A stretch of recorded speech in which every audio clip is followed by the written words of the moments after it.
네, 이렇게 하락 쐐기형 형태로 낙폭이 과도하게 내려왔거든요. 이런 쐐기형 패턴은 결국 끄트머리 수렴이 완성이 되면은, 자, 지금 코스닥 월봉인데요, 보이시죠? 무려 7개월 하락장이 나왔거든요. 이렇게 계속 하락하는 경우가 거의 없어요.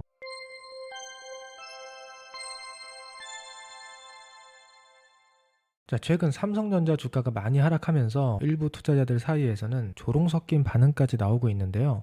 저는 이게 오히려 단기적으로 바닥 가능성이 높은 시그널이 아닐까 생각합니다. 왜 이렇게 생각하냐면, 주식시장에서 우리가 흔히 볼 수 있는 현상이죠. 어떤 기업의 호재가 연달아 나오면서 계속 주가가 급등하고 대중들이 환호하면 그 근처에서 단기 고점이 나오는 경우가 많습니다. 반대로 대중들의 부정적인 반응이 극에 달할 때는 주가가 오히려 바닥을 다지고 반등하는 경우가 많죠. 다시 말해, 대중의 의견이 극에 달하면 그와 반대되는 주가 흐름이 나올 확률이 높다는 겁니다. 그렇다면 삼성전자의 경우에 이번 하락이 장기적인 관점에서 좋은 매수 기회가 될 수도 있지 않을까, 이런 생각도 해볼 수가 있는데요. 과연 어떻게 봐야 될지, 그리고 이미 내가 삼성전자에 투자를 하고 있다면 또는 물려 있다면 어떻게 대응하면 좋을지 제 생각을 말씀드리겠습니다. 대중들이 삼성전자에 대한 부정적인 반응이 극에 달했다. 사실 이런 부분을 우리가 객관적인 수치로 표현할 수는 없죠. 그런데 제가 느끼기에는 삼성전자가 6만원을 이탈하고 5만원대에 진입하고 있는 최근에 보면은 삼성전자를 걱정하는 수준을 넘어서서 심지어 조롱하고 있는 그런 글들, 댓글들이 많이 보이기 시작하거든요. 제가 이제 무작위로 댓글들을 좀 가져왔어요. 삼성전자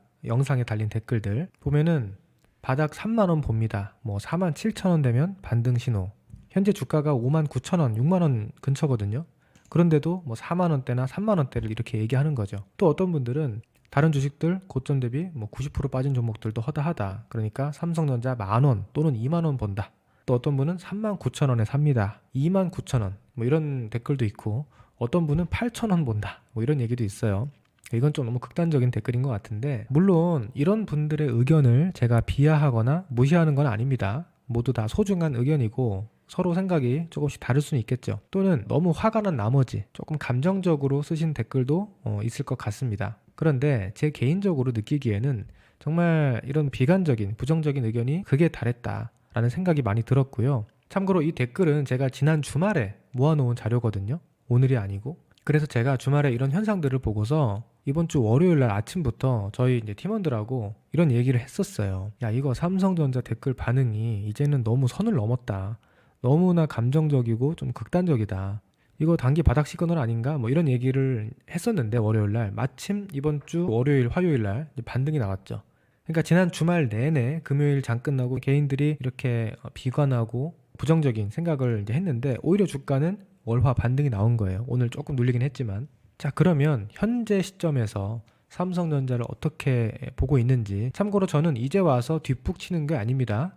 저는 지난 여름부터 당시 수많은 전문가들이 뭐 삼성전자에 대해서 긍정적으로 말하고 앞으로 결국 잘 될 거다 이런 식으로 말할 때 저는 하이닉스 위주로 말씀을 계속 드렸고요. 물론 뭐 대놓고 삼성전자 안 좋다, 뭐 팔아야 된다 이렇게 유튜브에서 말씀을 드리지는 않았는데, 분명히 하이닉스와의 차이점이 있다라는 거, 그리고 이 AI 반도체 HBM에서는 각 분야의 1등만 살아남는 그런 구조라는 점을 다 설명을 드렸던 거예요. 지난 8월달 뭐 9월 초에 유튜브 찍을 때 보여드렸던 그런 내용들입니다.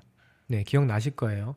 제가 2025년 내년에는 엔비디아의 주력 제품이 블랙웰인데, 이 블랙웰에 탑재되는 HBM은 HBM3E 12단이기 때문에 이거는 하이닉스가 이미 다 공급하기로 했고, 삼성전자가 이제 와서 뭐 HBM 8단 퀄 테스트 통과한다 하더라도 이거는 어차피 해당 사항이 없다. 근데 그리고 나서 이제 10월 들어가지고 주가가 한 번 더 저점을 깨고 막 연중 신저가를 깨니까 이제 다 소문이 난 거죠. 많은 분들이 왜 이렇게 되고 있는지에 대해 설명을 하고 관심을 이제 기울이니까 많은 대중들이 이 상황을 알게 된 거죠. 자, 그러면 지금은 어떻게 보고 있느냐? 역시 이제 있는 그대로 제 의견을 말씀을 드려본다면, 일단 지금 세계 1위를 내준 메모리 반도체 분야, 특히 HBM에서 경쟁력 확보가 다시 되지 않는다면은 추세적인 상승은 사실상 불가능하다. 그러니까 단기 반등은 가능할 거예요. 근데 추세를 말하는 겁니다. 다들 아시다시피 삼성전자는 지금 스마트폰이나 반도체 파운드리 분야에서는 원래부터 세계 1위가 아니었습니다. 그렇기 때문에 그쪽에서 조금 부진한 실적이나 전망이 있다 하더라도 그거는 아주 치명적이지가 않아요.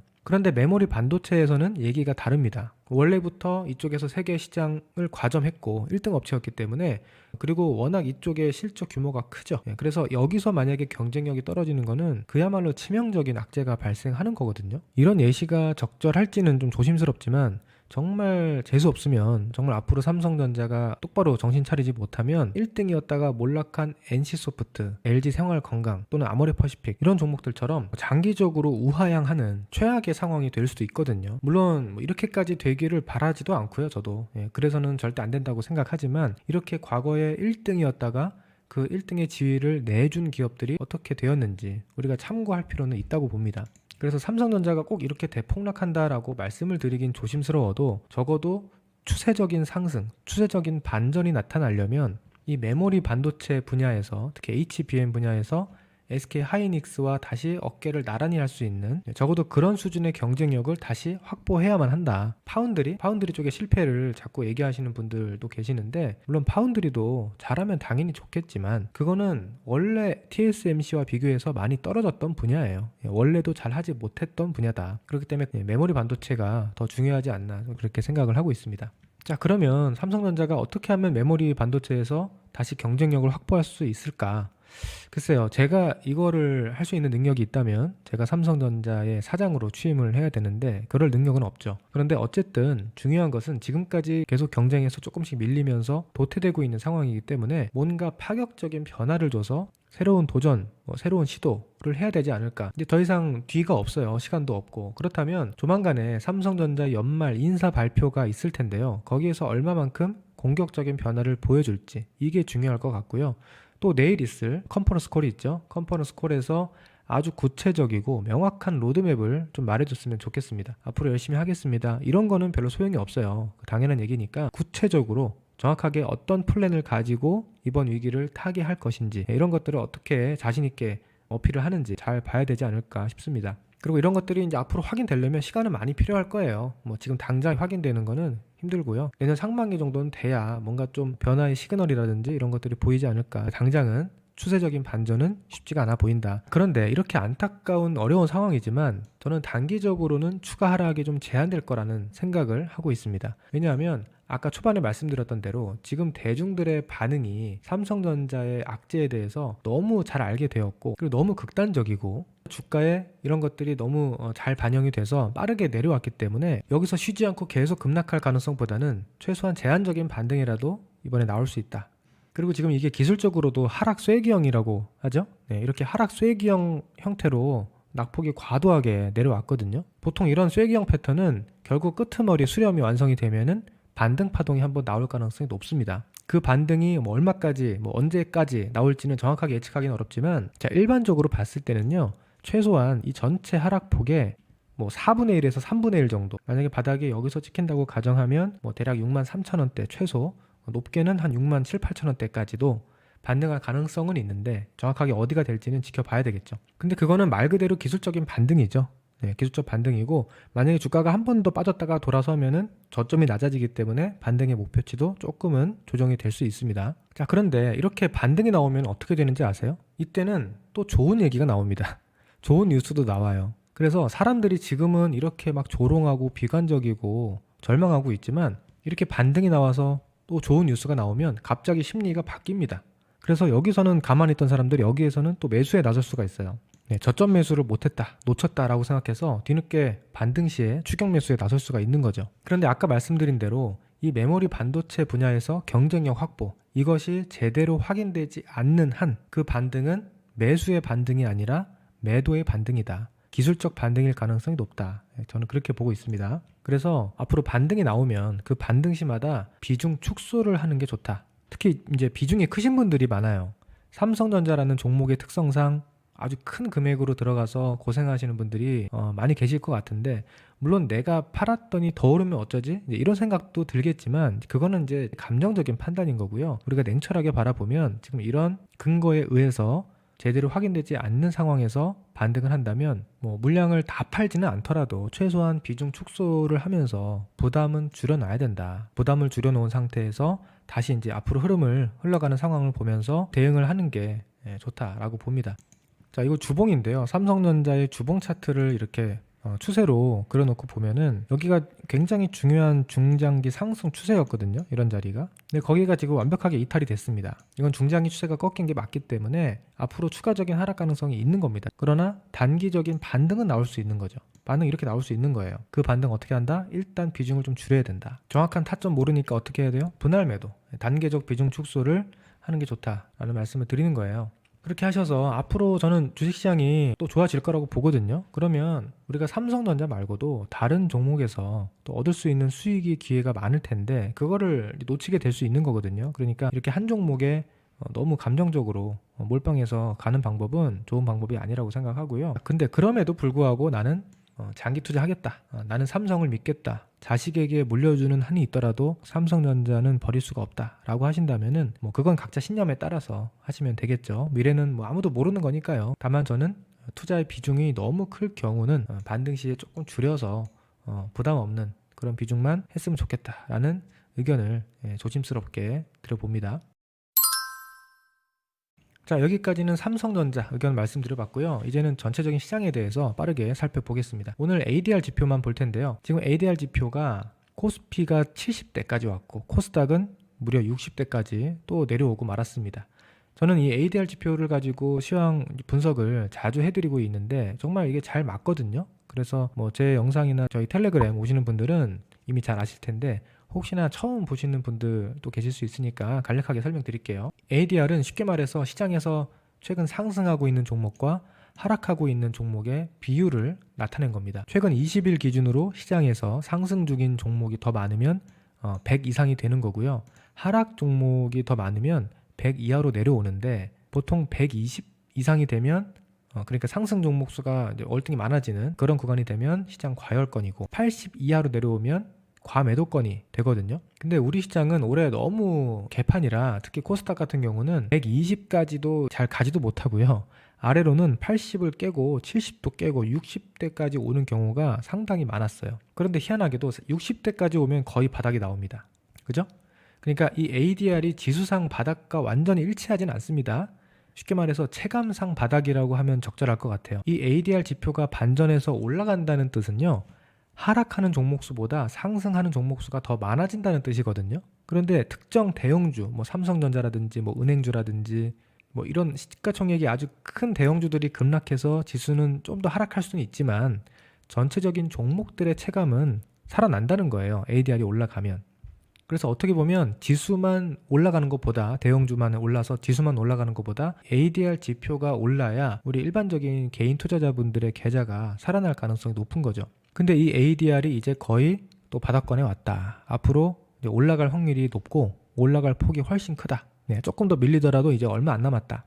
자, 그렇다면 지금 여러분들이 이 주식 투자 참 힘들고 지긋지긋하다고 해서 포기하면 절대 안 된다라는 의견을 좀 드리고 싶고요. 미 대선 전후로 다음 주까지 조금 변동성이 나올 가능성도 있겠지만 이 정도면 지금 우리나라 시장 상황 정도면 자, 지금 코스닥 월봉인데요. 보이시죠? 무려 7개월 연속 하락장이 나왔거든요. 지난 4월 달부터. 이게 과거 통계를 보면은 월봉 기준으로 이렇게 뭐 5개월, 6개월 이상 계속 하락하는 경우가 거의 없어요. 네, 이럴 때도 오랫동안 하락장이 있었는데 중간중간에 반등이 이렇게 있거든요. 근데 이번에는 7개월 동안 거의 반등도 없이 계속 밀렸단 말이죠. 이 정도로 밀렸던 과거 경험은 2008년도 세계 금융위기 때 이후로는 없었습니다. 특히나 요즘에 전 세계 증시가 잘 가고 있는데 우리나라 특히 코스닥이 이렇게 되는 이유는 뭐 당연히 금투세 불확실성 이런 것들로 수급이 이탈되는 개인 투자자들이 시장에서 이탈하는 그런 현상들이 반영된 결과라고 봐야 되겠죠. 근데 아무튼 지금 시장 너무나 충분히 하락을 했고요. 이 ADR도 거의 바닥권에 왔고 자 그러면 여기는 혹시나 조금 더 시장이 흔들릴까봐 무서워서 포기할 단계는 지나갔다라고 봐야 되죠. 아직 금투세 문제가 남아있기 때문에 뭐 당장 풀베팅 승부까지는 부담이 있겠지만은 11월 그래도 긍정적 관점에서 좀 대응을 하셨으면 좋겠고 애초에 마인드를요 지금 당장 11월보다는 이번 연말 연초 내년 상반기까지 내다보면서 전략을 꾸리시는 게 좋다고 봅니다. 마지막으로 금투세 이슈 정말 징글징글합니다. 이게 이제 마지막 퍼즐일 텐데 어제도 보셨죠? 아주 조그만 금투세 관련된 긍정적인 뉴스 하나만 나와도 시장이 이렇게 반등을 하거든요. 어저께 오후장에 코스닥 시장 본 차트입니다. 금투세 기사 조그만 거 하나 나왔는데 이게 사실 별거 아닌 내용인데도 시장이 이렇게 급등을 했어요. 근데 이 불확실성이 만약에 완전히 해소된다면 시장은 언제든지 급등할 수 있는 그런 상황이라고 봅니다. 그렇기 때문에 지금 이렇게 의미 없이 그냥 왔다 갔다 출렁출렁하고 있는 이런 자잘한 변동에 우리가 너무 일희일비하기보다는요, 앞으로 큰 그림을 그리시는 게 좋다고 봐요. 지금 보시면 거래대금 이거 보이시죠? 거래대금이 오늘 코스닥이 4조 6천억 정도 거래대금을 기록했는데 이거 올해 2024년 들어와서 최저 거래대금입니다. 이게 작년 10월 말, 또 작년 10월 말이 또 공교롭게도 비슷했네. 작년 10월 말에도 4조 6천억 정도 최저 거래대금을 찍고 거기에서 갑자기 공매도 금지 관련된 정책이 나오면서 장이 확 살아났거든요. 네, 아무튼 지금도 그 정도 최악의 거래 대금이고 이 정도 상황이면요, 지금 주가가 밀리고 뭐 이런 게 별로 의미 없는 거예요. 별로 의미 없이 그냥 매수세가 실종돼서 관망세가 짙어서 졸졸 흘러내리고 흘러가는 그런 중이다, 이렇게 이해하시면 됩니다. 여유 현금이 있으면 오히려 매수 기회를 좀 찾아야 되는 그런 타이밍이라고 보고 있고요. 저도 개인적으로 현금 조금 남겨놓은 부분들을 이번 10월 말 11월 초에 잘 활용해서 기회를 잡아보려고 보는 중입니다. 이 코스닥을 우리가 연간 단위로 보면은 잘 보세요. 이게 보통 한 해가 좋으면 그 다음 해가 안 좋고, 그 다음 해가 안 좋으면 그 다음 해는 또 좋고, 그 다음에 뭐 한 1년 반 정도 안 좋으면 그 다음에 확 좋아지고, 이렇게 확 좋아지면 또 1년 정도 안 좋고, 1년 정도 안 좋으면 또 1년 정도 좋아지고, 그 다음에 또 1년 정도 안 좋아져요. 그죠? 이렇게 뭐 아주 정확하진 않지만 대략 1년에서 1년 반 정도의 사이클을 띠면서 좋아졌다 안 좋아졌다를 반복을 하거든요. 그래서 보통 코스닥 기준 짝수년도에 힘들고 홀수년도에 뭐 좋다 이런 얘기들도 있는데, 이게 또 왜 그러냐면 이 개인 투자자들이 장이 안 좋을 땐 다 죽어요. 다 죽고 포기하고, 그러면 그때 이제 주식들이 빈집이 되기 때문에 그 빈집을 또 살려서 그 다음에 주가를 크게 띄우고, 거기서 개인들이 또 뛰어 들어오면은 그 다음에 다 죽이고, 이런 것들을 반복하는 경향이 있어요. 그래서 그런 관점에서 보면은 올해 정말 힘들고 많은 투자자분들이 고통받고 떠났기 때문에 내년에는 정말 얼마나 강한 불장이 찾아올까, 저는 개인적으로 그런 생각을, 조금 막연하지만 뭐 시장이 이렇게 바뀌는 것도 한순간이거든요. 뭔가 계기만 만들어지면 장은 금방 바뀝니다. 끝까지 살아남아서 이 장이 다시 살아나고 돌아나가는 그런 흐름까지는 우리가 꼭 함께 해야 된다. 자, 오늘 영상 시청하시느라고 또 고생 많으셨습니다. 다음 영상에 더 좋은 내용 준비해 보겠습니다. 감사합니다.